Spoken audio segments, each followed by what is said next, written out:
posparto y posmenstruación de la mujer. Lo decía ahora. Y bueno, ahora que lo preguntan, por ejemplo, eh, el concepto de Vilá que usó Juan precisamente es divergente de la tendencia central farisea, porque claro está, por ejemplo, que el origen de hacer de la Tevilá algo meramente sacerdotal para masificarlo y llevarlo al pueblo, esa fue una idea farisea. Esa es una idea farisea, porque los únicos que hacían Tevilá para servir en el templo eran los sacerdotes. Y esto cuando había inhabilidad o cosas por el estilo. Entonces, los fariseos en protesta contra el templo, porque esto se da en una época de mucha conmoción y confrontación en Israel, los sacerdotes a veces eran nombrados al dedillo, no eran legítimos, no eran bíblicos, etcétera. Entonces se inició en Israel lo que se llama la inmersión prosélita, que eso es un concepto nuevo. La inmersión prosélita era pues uno de los pasos que se requería, no solamente para los extranjeros que querían acercarse al Dios de Israel, sino para ser parte de la secta farisea. Y lo mismo hicieron los esenios por su lado. Entonces, por eso, estando los fariseos con ese tema en Jerusalén y los esenios con ese tema en las montañas de Qumran, Juan aparece en el desierto, o sea que ni aquí ni allá, con una tevilá más que prosélita o más que de conversión, como bien lo dice el texto, una tevilá para el llovel de pecados. No solamente dice perdón de pecados, como traduce normalmente, sino para el llovel del pecado. En la palabra Isis, creo que aparece allí, Isis, ahora la pudiéramos buscar, tiene que ver con Yovel en hebreo. O sea que lo que Juan estaba haciendo no era una inmersión prosélita farisea ni una inmersión ritual esenia, sino una inmersión preparativa para recibir a Mashiach. Por eso le decía yo una vez a los niños que enseñaba, vale, Yehoshua fue a las aguas, se sumergió. ¿Y en qué religión se convirtió o en qué partido se convirtió? Pues ninguno, en ninguno. Él no se bautizó en una religión, no se bautizó como fariseo o como esenio. Se sumergió en el entendido del mensaje que estaba predicando Juan para el Yovel. Y esta figura, pues de la inmersión sabemos todos ya que contiene el símbolo de morir y de resucitar, básicamente. Y pues ese era el mensaje claro que él dice, tenemos que cumplir con toda justicia, tenemos que dar el ejemplo, tenemos que dar el ejemplo de rectitud. Así que Mashiach no se sumerge porque él haya tenido una vida de pecado y ahora haya salido como un hombre nuevo, que es nuestro caso, por ejemplo. La inmersión que hace Mashiach es precisamente como el inicio de un nuevo sacerdocio. Eso es lo que está dando. Por eso es que la carta a los hebreos dice que nuestro Señor, que era de la tribu de Judá, de la cual nada habló la Torá con relación al sacerdocio, es el gran iniciador de un nuevo sacerdocio. Por eso es que dice claramente que los profetas profetizaron hasta Juan. ¿En qué sentido? Con todo lo que tenía que ver con Mashiach. Sí que hoy hay profetas y puede haber profetas, claro está. Entonces, mira el contexto importante, ¿no? Todos los profetas profetizaron hasta Juan. ¿Con relación a qué? ¿Con relación a qué? Porque si hubiese sido eso así, literal y plano como se entiende en castellano, entonces Juan no hubiera escrito Apocalipsis. Juan el otro, ¿no? Porque Juan Bautista murió y no escribió nada. Entonces, este tipo de profecía es otra cosa muy distinta. Por eso es importante entender los niveles de la profecía. Hay una profecía que tiene que ver con sacar lo oculto del corazón de alguien, normalmente relacionado con el pecado, con una esclavitud, con un atranco que tiene allí. Otro nivel de profecía es el que tenía que ver con la nación de Israel, con los delitos colectivos del pueblo o del rey en general. Y otra es la profecía que tiene que ver con las promesas de Hashem, que son cosas distintas. Así que no se puede confundir estos diferentes niveles de profecía. En este caso, Mashiach, repito, estaba iniciando un nuevo sacerdocio y era algo que, repito, no estaba claro en la Torá o en los profetas como hoy lo tenemos. Pero gracias precisamente al ejercicio de exégesis que hicieron los autores. Aquí me pregunta, tal vez la mala traducción al estar escrito él no vino a abolir sino a cumplir. Tal vez sea de ahí la equivocación. Sabemos que la traducción correcta es desbordar. Sí, exactamente, de llevar hasta el tope, ¿no? Pero precisamente no se puede pensar que Mashiach haya venido con un mensaje abolicionista de la Torá, pero que tampoco vino, repito, en una carrera atlética de observancia de mandamientos. Vino a lo suyo, a lo que estaba escrito sobre él. Y por eso es importante hacer conciencia que él es el Maim Hayim, que nuestro mikveh es él, y que precisamente por esa razón adicional no puede haber sacerdocio levítico, porque ya inauguró, ya inició un nuevo sacerdocio. No puede volver a haber sacerdocio levítico. Esto es enfático y es importante, porque tiene que ver muchísimo con un tema que de cuando en cuando nos pone a conversar, y es lo relacionado con el tercer templo. ¿Sabes? Ya lo he dicho muchas veces y lo vuelvo a enfatizar. No existe necesidad alguna, ni Dios está obligado a reconstruir ningún tercer templo. Mashiach no tiene que construir ningún templo, ni puede volver a existir sacerdocio levítico, de tal manera que sea agradable a Hashem y que sus sacrificios y que sus ritos sean una vez más aceptos, porque para eso Mashiach cumplió con toda justicia y precisamente inauguró un nuevo sacerdocio que no tiene que ver con el linaje de Aarón. Y esto, repito, no es abolir la Torah, porque algunos se puede confundir, ¿no? Y pensar, entonces él abolió la ley sacerdocio. A ver, que lo he dicho muchísimas veces, todo lo que tiene que ver con sacerdocio, sacrificio y templo, eso se llama Hukat Olam. Esos son Hukim, eran promesas y profecías prácticamente.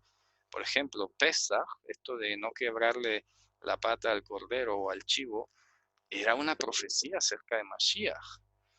Así que mucho de esto, repito, por no decir todo, eran profecías acerca de Mashiach. Venido Mashiach, no es que esté acabando, es que él está llenando el sentido de eso. Ya aquello a lo que apuntaban ahora existe en la realidad más evidente. Antes estaba por sombras. El problema de los cristianos, por ejemplo, es que no entienden que la concreción o la plenitud de los símbolos, ¿de acuerdo? Está de una manera organizada en que no puedes igualar todos los mandamientos. Ese es el gran problema de los hermanos cristianos, que ellos piensan entonces que el honrar a padre y madre, no sé, yo creo que hasta en eso se lían, ¿no?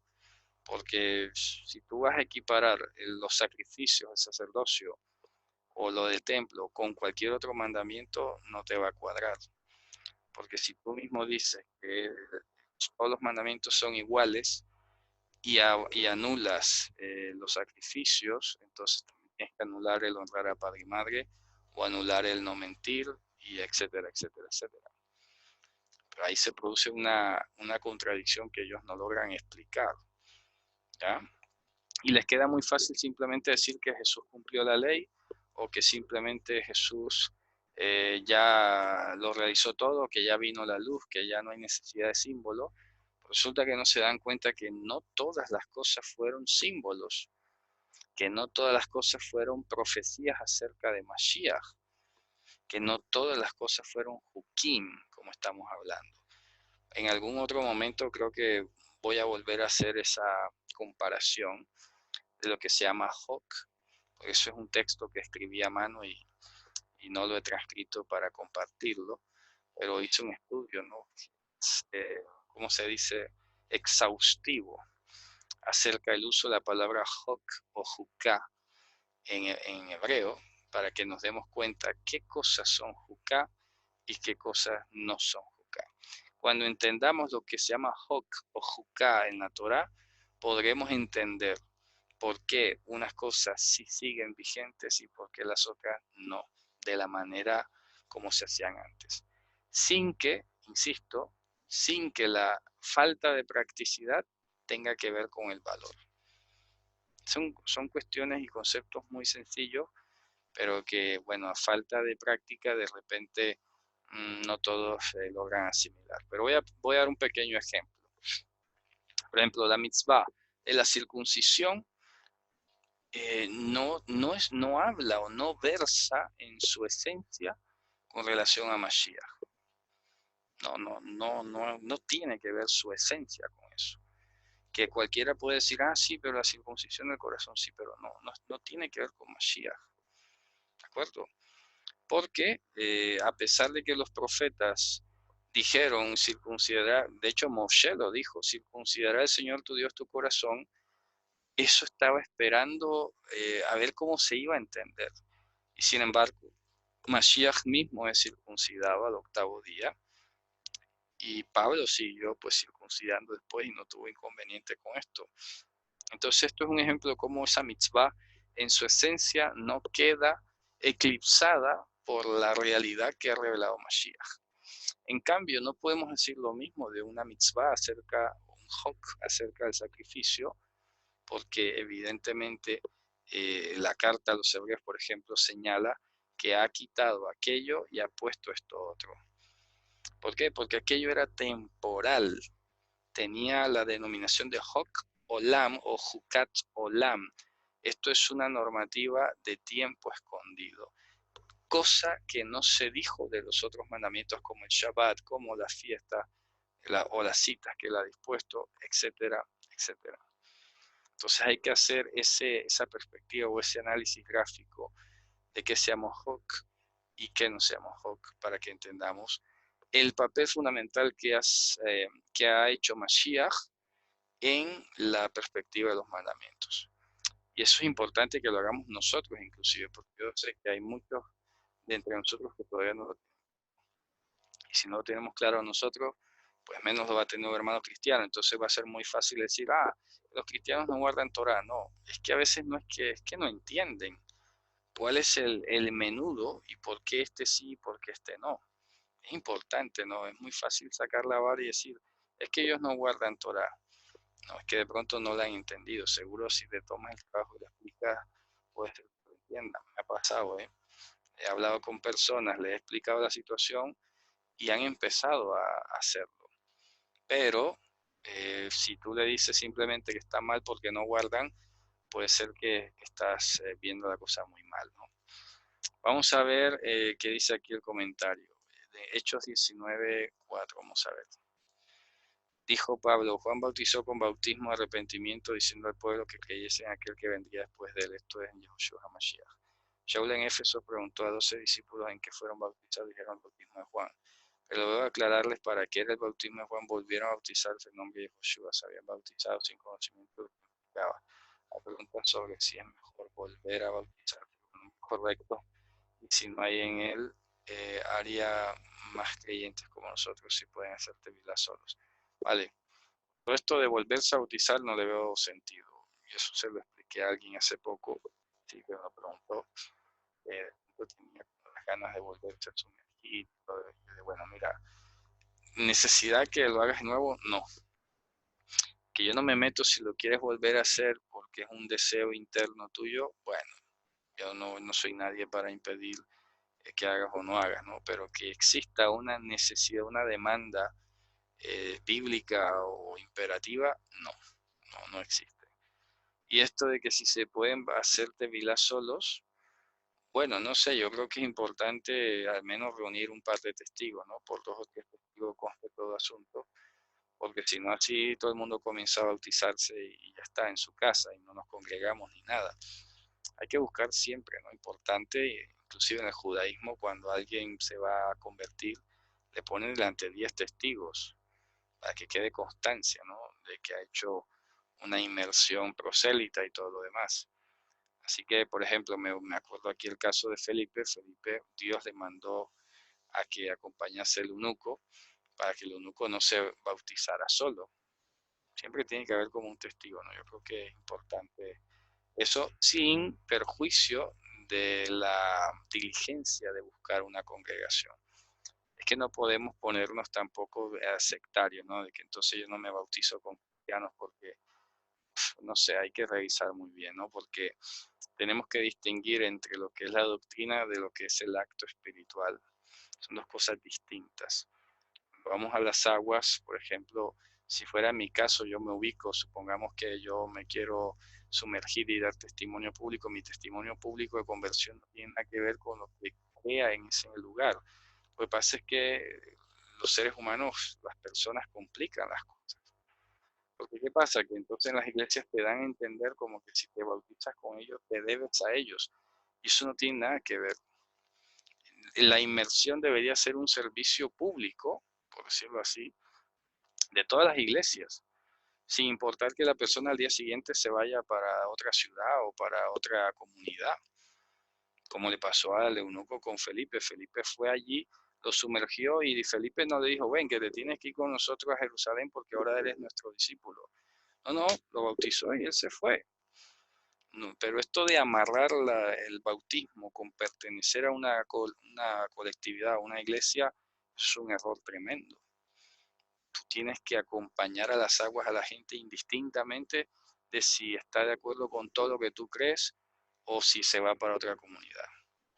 Lastimosamente, repito, ahí es donde se enredan un poco las cosas, ¿no? Bueno, así que ya he respondido eso y vale, con esto entonces vamos a dejarlo aquí por hoy. Se nos ha ido el tiempo.